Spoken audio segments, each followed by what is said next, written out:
देऊळगाव राजा तालुक्यातील आरमाळ शिवणे येथे एका महिलेने आपल्या पतीला न्याय मिळवून देण्यासाठी 14 गावांना पाणी मिळावे या मागणीसाठी आणि आपल्या मुलांच्या भवितव्यासाठी आमरण उपोषण सुरू केले आहे। ही वेळ तिच्यावर का आली आणि तिच्या मागण्या काय आहेत पाहूया सविस्तर रिपोर्टमध्ये।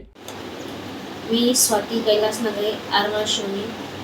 माझ्या पतीने 13 मार्चला जे बलिदान दिले 14 गावच्या पाणी प्रश्नासाठी, त्यांनी त्या नोटमध्ये जे लिहिलं होतं की माझ्या मुलांचं पालकत्व मुख्यमंत्री व राज्यमुख्यमंत्र्यांनी स्वीकारावं आणि ते मुख्यमंत्री साहेबांनी सभागृहामध्ये स्वीकारलं सुद्धा, पण त्याची आतापर्यंत कुठलीच कारवाई झाली नाही व कशा प्रकारे स्वीकारलं ते मला आतापर्यंत कळालं नाही।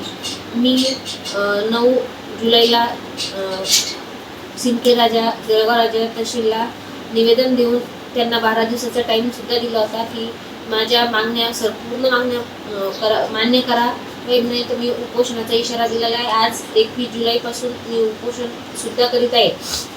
बीड प्रकरणामध्ये तसेच बंधू संतोष भाऊ देशमुख त्यांच्या मुलांचं जसं सरकारने चांगल्या कॉलेजला ॲडमिशन घेतलं आहे तसंच माझ्या मुलांना सुद्धा न्याय मिळावा एवढीच माझी विनंती आहे।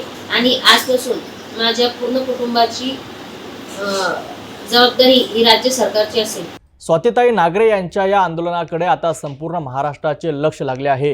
राज्य सरकार या गंभीर विषयावर काय भूमिका घेते आणि स्वातीताईंच्या मागण्या कधी पूर्ण होतात हे पाहणे महत्त्वाचं ठरेल। ही वेळ एका कुटुंबाची लढाई नसून प्रशासनाच्या उदासीनतेमुळे बळी पडलेल्या एका शेतकऱ्याच्या बलिदानाला न्याय मिळवून देण्याची मागणी आहे।